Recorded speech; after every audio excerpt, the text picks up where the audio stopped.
자, 안녕하세요. 네.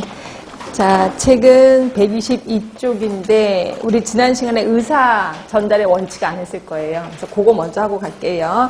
120쪽으로 갑니다. 120쪽. 자, 의사 전달의 원칙이 있어요. 옆에 보셨겠지만, 문제가 제법 나왔구나, 이렇게 생각하시면 되고요.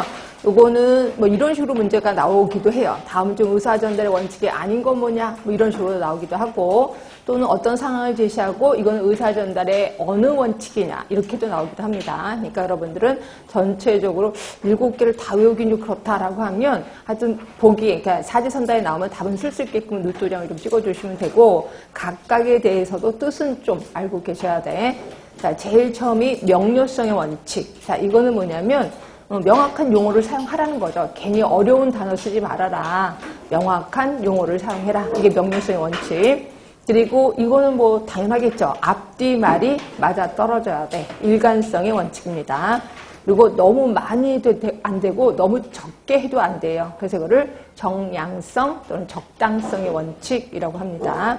그 다음에 적기 적재성의 원칙. 그래서 그거죠. 뭐 분위기 파악 못하고 갑자기 회의하는데 밥 먹고 합시다. 뭐 이러면 안 되잖아요. 그러니까 때를, 적절한 시기를 택해라. 이게 적기 적재성의 원칙.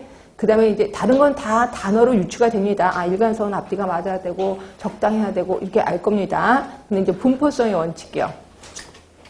분포성의 원칙은 두 가지로 해석이 될 수 있는데요. 하나가 내가 이제 누구한테 딱 찍어서 얘기를 할 거야. 그러면 딱 찍어서 얘기를 하라는 거죠. A라는 사람 저 좀 보세요 라고 얘기하라는 거죠. 근데 우리는 또 그렇게 할 자신이 없는 것 같아. 그래서 A라는 사람 들으라고 남한테 얘기를 하죠. 그래서 어떤 사람이 그러는데 뭐 이런 식으로 얘기를 합니다. 그럼 A라는 사람이 잘 못 알아듣겠죠. 그죠? 그걸 이렇게 딱 누가 A라는 사람한테 얘기할 거라면 딱 찍어서 얘기하라는 거고, 근데 만약에 A라는 사람이 아니라 전체로 얘기할 거야. 그럼 전체적으로 다 얘기를 해라는 거죠. 괜히 누구한테 상 얘기하고 뭐 이렇게 이거는 뭐 비밀로 해 이렇게 하지 말고, 만약에 내가 전체한테 알려줄 거야. 그럼 전체한테 다 알려주라는 거예요. 이거를 우리 분포성의 원칙이라고 합니다. 다시 한번 A라는 사람한테 얘기할 거라면 딱 찍어서 얘기하라는 거고, 만약에 전체적인 메시지야 그럼 전체적으로 알려주라는 거죠. 이걸 우리 분포성의 원칙이라고 하는 거고, 그 다음에 적응성과 통일성의 원칙도 말 그대로. 적응성 하면은 여기 옆에 보이시나요? 융통성, 개별성, 현실성. 아, 현실에 맞게끔 해라는 거죠. 현실에 맞게끔. 현실에 맞게끔 하라는 건 융통성 있게 하라는 겁니다. 항상 똑같은 얘기하지 말고, 똑같은 원칙 고수하지 말고, 아, 현실이 바뀌었으면 거기에 융통성 있게 좀 말을 하라는 거죠. 그러면 통일성은 각각의 의사 전달이 전체로서 통일된 의사를 표현해야 돼. 결국 내가 자, 보건소장이야. 그러면 내 개인 의견 따위는 공식석상에서 얘기하면 돼, 안 돼? 안 되는 거죠. 보건소장으로서의 얘기를 하라는 거예요. 이게 통일성입니다.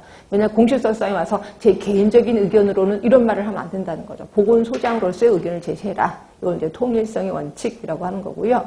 그 다음에 관심과 수용의 원칙. 상대편이 관심을 쏟을 때 그때 얘기를 하라는 거죠. 상대편은 전혀 관심도 안 하고 신경도 안 쓰는데 혼자 얘기하면 안 된다. 이런 얘기를 하고 있습니다. 이게 관심과 수용의 원칙. 그래서 보시면 단어를 딱 보고 아, 이거 무슨 원칙이다 라는 게 좀 떠오르셔야 됩니다. 이거 좀 기억해 주시고, 자, 그 다음에 의사 전달의 기능 뭐 그냥 보시면 될 것 같고, 옆에 의사 전달의 유형도 다 했습니다. 저번 주에 맞죠? 네, 그래서 넘어갑니다. 122쪽이요.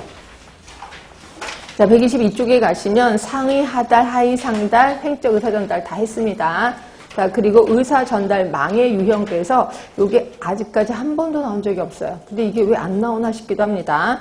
자, 크게 5가지가 있는데 수레바퀴, 쇠사슬, 원형, Y자형, 개방형. 그래서 이게 그 그림만 머릿속에 좀 기억하시면 되는데, 수레바퀴 하면은 자, 가운데 리더가 있고 모든 구성원들이 이 사람하고만 얘기해요. 이 사람하고만.